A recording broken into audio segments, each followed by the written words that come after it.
اسی کو میں آگے بڑھاتے ہوئے کہنا چاہ رہا تھا کہ آپ کو یاد ہوگا کہ اس میں ایک لیک ایسی بھی تھی کہ فارمر چیف منسٹر پنجاب تھے، ان کی ایک آڈیو لیک ہے جس میں ایک سٹنگ جج سے بات کی جا رہی ہے، اور اس میں ایک جگہ یہ بھی آیا ہے کہ یہ کیس فلاں جج ہی کے سامنے لگنا چاہیے، وکیل کو یہ کہا جا رہا ہے، اور پھر ایک سٹنگ جج کو کہا جا رہا تھا کہ ہم آپ کی طرف آ رہے ہیں۔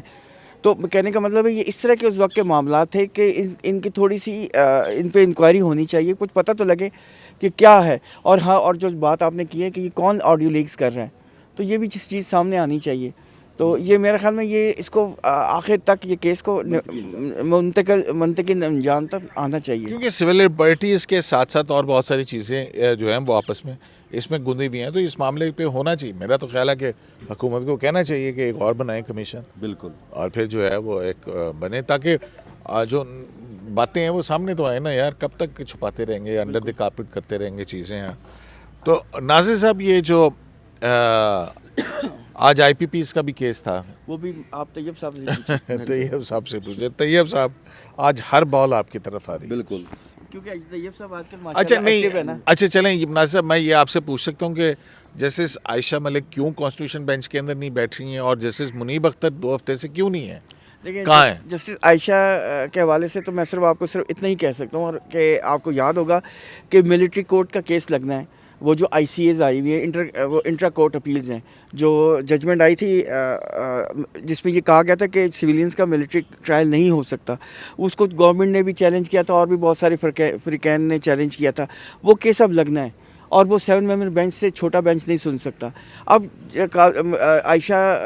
جسٹس عائشہ ملک صاحبہ جو ہیں اس میں 7 ممبر بینچ میں وہ مطلب ممبر ہیں، وہ اپنی کیس سن سکتی کیونکہ انہوں نے یہ ججمنٹ دی ہوئی ہے۔ تو اس لیے اب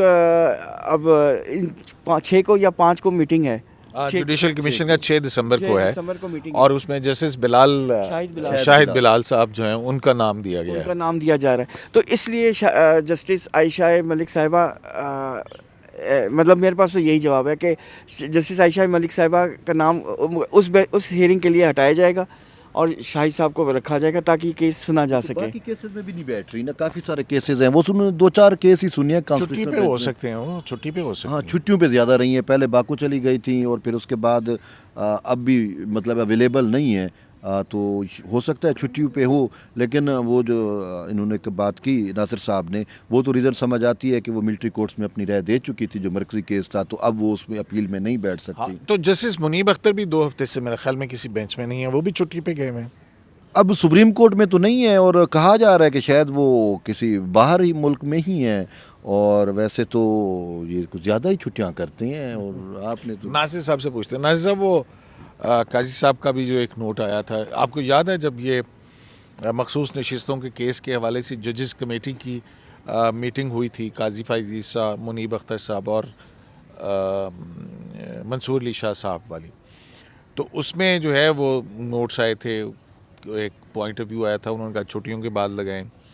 پھر اس کے بعد جو ہے وہ جب ایک آرڈیننس آیا کہ چیف جسٹس ایک مرضی سے اپنی جج جو ہے وہ ججز کمیٹی میں شامل کر سکتے ہیں، تو اس میں پھر منیب اختر صاحب کو نکال دیا گیا تھا۔ تو جسٹس منصور علی شاہ جو ہیں انہوں نے پھر ایک خط لکھا تھا، ٹھیک ہے، کہ مجھے منیب صاحب کو واپس کمیٹی کے اندر لے کے آئیں، اور اس میں انہوں نے کہا تھا کہ ریزنز بھی نہیں دی گئی ان کو کمیٹی سے نکالنے کی۔ تو قاضی فائز کا جو خط تھا اس میں جسٹس منیب کو الگ کرنے کی اور ان کی جگہ جسٹس امین کو شامل کرنے کی کیا وجوہات بیان کی گئی تھی؟ دیکھیں، ایک تو بات یہ کہ اس زمانے میں جسٹس قاضی فائز صاحب جو تھے چیف جسٹس، ان کو ایک ہی، دیکھیں ایز اے چیف جسٹس تو ان کا مسئلہ یہی تھا نا کہ جتنا کوشش ہو سکے پینڈنسی کم سے کم کی جائے۔ پینڈنسی کم کیسے کی جائے گی کہ ججز کیس سنیں۔ اس زمانے میں یہ بہت باتیں چل رہی تھیں کہ چھٹیاں ہیں، ججز بینچ میں نہیں بیٹھ رہے، خاص طور پہ جسٹس منیب اختر صاحب، اور پھر 10 بجے چلے جاتے ہیں۔ ہاں، 10 بجے چلے جاتے ہیں، اور اس پہ یہ بھی ریزنس انہوں نے دی تھی کہ ہمیں تنخواہ کیس سننے کی ملتی ہے، چھٹیوں کی نہیں ملتی ہے، اور جو ہے بیسک یہی چیزیں تھیں۔ ان کو سب سے بڑا پرابلم اس زمانے میں چیف جسٹس صاحب کو یہی تھا کہ کیسز نہیں ختم ہو رہے، کیسز کی پینڈنسی جو ہے نا بڑھتی چلی جا رہی ہے، انسٹیٹیوشن بھی بڑھتی چلی جا رہی ہے۔ ناصر صاحب، یہ جو مخصوص نشستوں کا کیس ہے اور جو 63A والا جو کیس تھا، وہ یہ جو پالیسی کے تحت تھا کہ جو پہلے مقدمہ آیا ہے وہ پہلے اس کی سماعت ہوگی، تو وہ جو 2018 کی ریویو تھے جو پینڈنگ پڑے ہوئے تو وہ ان کی باری تھی، اور ان ریویوز کو 63A کے اوپر تو بڑا اختلاف ہوا نا۔ بالکل، بسائڈ یہ دیکھیں سیریل نمبر کے ساتھ کیسز آنے چاہیے نا، وہ انسسٹ کرتے تھے کہ پہلے وہ کیس لے لیں، جیسے مخصوص نشستوں والی جو چیلنجز ہیں وہ آ جائیں، لیکن وہ کہتے تھے کہ جو سیریل وائز ہے پہلے وہ کیسز ختم کریں ایئر وائز۔ بسائڈس ججمنٹس کی رائٹنگ بہت سلو ہو گئی تھی، آپ کو یاد ہے کہ ایک ججمنٹ کی ہیئرنگ ہوتی تھی بہت عرصے بعد اس کی ڈیٹیل آتی تھی، تو وہ ایک تو وہ تھی جو ترمین اللہ صاحب نے کچھ 6 مہینے کے بعد دی تھی، پھر منیب اختر صاحب نے ایک وہ ٹیکس والا میٹر تھا، ناصر صاحب 2 دفعہ اس کا ریویو سن کے اور پھر اس کے 7 مہینے کے بعد اس کی ججمنٹ آئی تھی۔ تو ابھی جسٹس منصور علی شاہ صاحب کا ذوالفقار علی بھٹو کا جو ریفرنس تھا، صدارتی ریفرنس 186 کے تحت، اس پہ انہوں نے اضافی نوٹ لکھنا تھا، تو وہ جو 14 صفحے کا نوٹ آیا ہے ان کا، وہ تقریباً 5 مہینے کے بعد آیا، 5 صفحے کا یا 16 صفحے کا، لیکن چلیں وہ تو ایک یونینیمس ججمنٹ تو پہلے وہ یونینیمس ججمنٹ تو آ گئی تھی، لیکن نوٹ جو ہے ناصر صاحب 6 مہینے بعد آئے، میں یہ کہہ رہا ہوں۔ تو وہ وہی میں کہہ رہا ہوں نا کہ بہت زیادہ ڈیلیڈ ججمنٹس آ رہی تھی، اس زمانے میں بھی آ رہی تھی، اس سے فرق تو پڑتا ہے نا، اور رسپانسبلٹی تو چیف جسٹس کی ہے نا۔ اگر کیس سپریم کورٹ میں کیسز کی تعداد بڑھ رہی ہے اور وہ کیس ڈیسائیڈ نہیں ہو رہے تو اسپرجن کس پہ آئے گا؟ چیف جسٹس پہ آئے گا، عام دوسرے ججز پہ تو نہیں آئے گا۔ اچھا، تو یہ اب جو مخصوص نشستوں کے حوالے سے الیکشن ایکٹ میں جو ترمیم کی گئی ہے ناصر صاحب، ایک تو یہ بتائیں کہ وہ ترامیم کیا تھیں اور وہ ان کو کیوں چیلنج کیا گیا؟ یہ جو آئینی بینچ اس کی سماعت کرنے لگا ہے، بیرسٹر گوہر کی جو آئینی پیٹیشن آپ کو ہے۔ یاد ہوگا کہ وہ جو جولائی 12 کی جو ججمنٹ آئی تھی جس میں 8 ججز نے جو میجورٹی ججمنٹ دی تھی، اور انہوں نے یہ 187 کے تحت، ہاں کمپلیٹ جسٹس وہ یہ اچھا وہ بیسیکلی تو اپیل پہ کیس تھا، لیکن انہوں نے 184(3) کو بھی ایکسرسائز کیا تھا، تو اس میں جو انہوں نے مخصوص ریزروس جو سیٹس تھیں وہ پی ٹی آئی کو دے دی تھی، ٹھیک ہے، آپ کو یاد ہوگا، اور انہوں نے 15 دن بھی دیے تھے، اور ان کو یہ کہا گیا تھا کہ جو 41 جو کینڈیڈیٹس ہیں جن کے تھوڑا سا مسئلے آ رہے تھے وہ 15 دن کے اندر 41 وہ یہ اس طرح 39 اور 41، ہاں 41 والا 41 جو ہیں وہ اب ود ان 15 ڈیز اپنی پارٹی ایفیلیشن ثابت کریں کہ وہ کس پولیٹیکل پارٹی کو جوائن کرنا چاہتے ہیں، اور جب وہ جوائن کر لیں الیکشن کمیشن کو لکھ کے دیں، اور جب وہ دے دیں تو الیکشن کمیشن اس حساب سے ریزرو سیٹس دے دے۔ تو اس کو ٹیکل کرنے کے لیے پھر لیکن وضاحت میں تو انہوں نے پھر کہا، انہوں نے کہا یہ تو تھے ہی پی ٹی آئی کے لوگ، بیسیکلی انہوں نے وہ اپنے آرڈر کو خود ہی امینڈ کر دیا بغیر چیمبر ہیئرنگ میں۔ وہ یہ کہہ رہے تھے کہ الیکشن کمیشن نے ماحول ایسا بنایا کہ لوگ ڈر گئے تھے، لوگ پریشان ہو گئے تھے اور لوگ کنفیوز ہو گئے تے، تو وہ اپنے آپ کی آئیڈینٹی چھپانے کے لیے وہ اپنے آپ کو ظاہر نہیں کرنا چاہ رہے مفروضے تھے۔ کی بنیاد پہ فیصلے دیں گے۔ دیکھیں جو میں ججمنٹ کی بات کر رہا ہوں تو انہوں نے یہ کہا تھا کہ ساری غلطی الیکشن کمیشن آف پاکستان کی تھی۔ جب الیکشن کمیشن آف پاکستان کی غلطی ہے تو ایک عام آدمی کیوں سفر کرے، ایک عام کینڈیڈیٹ کیوں سفر کرے؟ یہ اس کی غلطی نہیں ہے۔ اگر اس نے اپنی ایفیلیشن چھپائی ہے تو وہ الیکشن کمیشن کے خوف سے چھپائی ہے، کیونکہ ماحول ایسا ہو گیا تھا، تو اس کی سزا نہیں مل سکتی، اس لیے ہم نے 15 دن دیے ہیں، تو اس میں آپ اپنی ایفیلیشن دیں۔ تو اس کو ختم کرنے کے لیے سیکنڈ امینڈمنٹ ہوئی تھی سیکشن 3 میں، الیکشن ایکٹ کے اندر ہوئی تھی ترمیم، ہاں۔ اس میں ایک تو انہوں نے جو انگریزی کا وہ جو لفظ ہے نا کہ ریٹروسپیکٹو، جس کو آپ کہہ رہے تھے مؤثر با ماضی اطلاق ہوگا، ماضی، تو انہوں نے کہا جب سے الیکشن ایکٹ بنا ہے اس دن سے یہ لاگو ہوگا، اس دن سے یہ لاگو ہوگا، اور اس میں یہ لکھا تھا کہ اگر پولیٹیکل پارٹی اپنی لسٹ آف ریزرو سیٹس نہیں دے سکی الیکشن سے پہلے تو وہ پھر کنسیڈر نہیں ہوگی ریزرو سیٹس کی بانٹنے کے ٹائم پہ۔ اور دوسری بات ہے کہ مطلب وہ مخصوص نشستوں کے لیے اہل نہیں ہوگی، اہل نہیں ہوگی۔ اگر کوئی سیاسی جماعت الیکشن سے پہلے جو ہے وہ اپنی مخصوص نشستوں کی لسٹ نہیں دے گی تو وہ ایلیجیبل ہی نہیں ہوگی کہ وہ کلیم کر سکے اپنی سیٹیں۔ اچھا ٹھیک ہے، اور ویسے ناصر صاحب اگر آئین کے اندر ہے تو یہ مجھے تو تھوڑا سا متصادم لگ رہی ہے یہ بات آئین سے۔ دیکھیں وہ لا تو اب وہ پاس ہو گیا نا، جو پٹیشن آئی تھی نا سپریم کورٹ میں، جو پی ٹی آئی گوہر علی خان صاحب نے، جو بیرسٹر گوہر علی خان صاحب نے پٹیشن فائل کی تھی، اس پہ انہوں نے یہی لکھا تھا کہ جولائی 12 کی جو ججمنٹ ہے اس کا افیکٹ کو ختم کرنے کے لیے یہ لا پاس کیا گیا ہے، اور یہ مناسب نہیں ہے، اور یہ کہیں بھی نہیں لکھا، اور یہ آئین میں کہیں اس کا تصور بھی نہیں ہے کہ لیکن ایک اور جو الیکشن ایکٹ کے اندر آئی کہ جو پارٹی ایفیلیشن کا ایفیڈیوٹ ہے وہ بھی آپ کو ریٹرننگ آفیسر کے سامنے داخل کرنا ہوگا، اور اگر آپ نہیں کریں گے تو وہ آپ انڈیپینڈنٹ ہی تصور ہوں گے. اور دوسری بات اس کا بھی ایفیکٹ آتا ہے کیونکہ 41 جن سے کہا گیا تھا کہ اپنے پارٹی ایفیلیشن داخل کریں، تو ایک طرح سے وہ ہوتی ہے. لیکن وضاحت کے اندر تو ناصر صاحب سپریم کورٹ نے جو دوسری وضاحت آئی تھی اس کے اندر کہہ دیا تھا کہ جناب اس فیصلے کے اوپر اطلاق نہیں ہوتا اس قانون کا، وہ وضاحت میں تھا منصور 18 والی. ہاں انہوں نے وہ بالکل یہ وہ چیزیں ہیں جو میرے جیسے بننے کو ہضم نہیں ہوتی کہ ایک ایشو آپ کے سامنے ہے نہیں تو آپ کو اس پہ کسی قسم کی کمنٹ نہیں کرنا چاہیے، اور آپ کو معلوم ہے کہ وہ چیلنج بھی ہوئی ہے، تو ایسا کمنٹ نہیں کرنا چاہیے ایک آرڈر میں جس کی ہیئرنگ ہونی ہے، اور اس پہ پتہ نہیں کیا اس کا نکلے گا، اس پہ کس قسم کے آرگومنٹس آئیں گے دونوں سائڈس کے. آپ کیا دیکھ رہے ہیں کہ کیا ہوگا؟ مطلب یہ ناصر صاحب نے تو ابھی گول مول کر لیا ہے، تو یہ اگر قانون جو ہے اس میں برقرار رکھا جاتا ہے تو پھر کیا مخصوص نشستوں کے اوپر کیا ایفیکٹ آئے گا اس کا؟ سر اس میں میں ایک بات بتاؤں کہ بڑی امپورٹنٹ بات ہے اور سمجھنے والی بات ہے.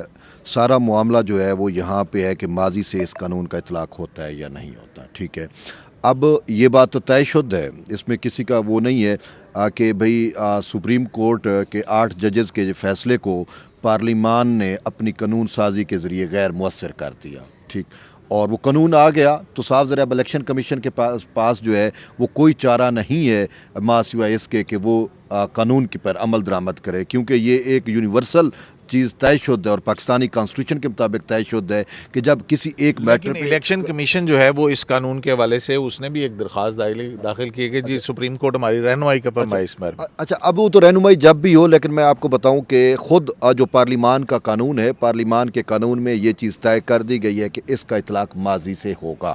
ٹھیک، اب منصور علی شاہ صاحب کی جو جوڈیشل ریویو کا اختیار تو عدالت کے پاس ہے نا کہ وہ اس قانون کو پرکھ سکتی ہے یہ آئین کے مطابق ہے یا نہیں ہے. ہاں، تو وہ اسی قانون کو تو پرکھے گا نا بینچ. 4 دسمبر کو جو معاملہ ہے، اب 4 دسمبر کو جو میٹر ہے بیسیکلی اس میں رجسٹرار آفس کے اعتراضات بھی شامل ہیں اور یہ درخواستیں بھی اکٹھے انہوں نے کلب کر کے لگا دی ہیں. اب یہ دیکھنا ہے کہ 4 دسمبر کو کانسٹیٹیوشنل بینچ جو ہے وہ اس کو کیسے لے کے چلتا ہے. وہ کانسٹیٹیوشنل بینچ کی جو پروسیڈنگ ہوگی وہ پھر طے کرے گی کہ یہ معاملہ کس سمجھ آتا ہے. لیکن میں آپ کو بتاؤں کہ چونکہ کانسٹیٹیوشنل بینچ نے جتنا بھی اب تک کا کام کیا ہے اس سے یہی نظر آتا ہے کانسٹیٹیوشنل بینچ کی یہ سوچ اب پریویل کر رہی ہے کہ بزنس جو پارلیمان کا بزنس ہے اس میں کورٹ مداخلت نہیں کر سکتی. پارلیمان اپنے طور پہ سپریم ہے اور نہیں اس میں تو عدالت مداخلت نہیں کر سکتی، لیکن اس کی کانسٹیٹیوشنالٹی جو ہے وہ تو پرکھ سکتی ہے نا. جوڈیشل ریویو کا اختیار تو ہے نا. بالکل جوڈیشل ریویو کا اختیار ہے جوڈیشل، لیکن ری رائٹ کرنے کا اختیار نہیں ہے. انفارچونیٹلی جو پہلے ریگولر بینچز ہوتے تھے ان میں سے متعدد کیسز ایسے ہیں جس میں آئین کو ری رائٹ کیا گیا جس سے پرابلم بنے. باقی وہ جوڈیشل ریویو بے شک کریں اور وہ کریں گے بھی صحیح، لیکن اس میں اگر جوڈیشل ریویو میں وہ یہ طے کر دیتے ہیں کہ یہ قانون توثیق کر دی کہ یہ قانون ٹھیک ہے اور اس کا اطلاق ماضی سے بھی ہو سکتا ہے، تو پھر جو 8 ججز والا فیصلہ ہے وہ پھر اس کی نظر ثانی ہو نہ ہو وہ معاملہ میرے خیال میں مکمل طور پہ غیر مؤثر ہوگا. ناصر صاحب یہ نظر ثانی والی بات میں پھر میں آپ سے پوچھوں گا. ہاں، اس میں طیب ایک کوشچن آئے گا نا ہیئرنگ کے دوران، اور وہ کوشچن یہ ہے کہ جو ایلیگیشن پی ٹی آئی کا ہے اور بیرسٹر گوہر صاحب نے بھی اپنے پٹیشن میں یہ ہائی لائٹ کیا تھا کہ الیکشن کمیشن نے ہمیں ڈکلیئر ہی انلیگل کیا ہے انڈیپینڈنٹ، یعنی الیکشن کمیشن کا سارا ڈیسیجن ہی غلط ہے. تو جب یہ آرگومنٹ شروع ہوں گے، جب یہ کیس ٹیک اپ ہوگا تو اس بات پہ بھی بحث ہوگی.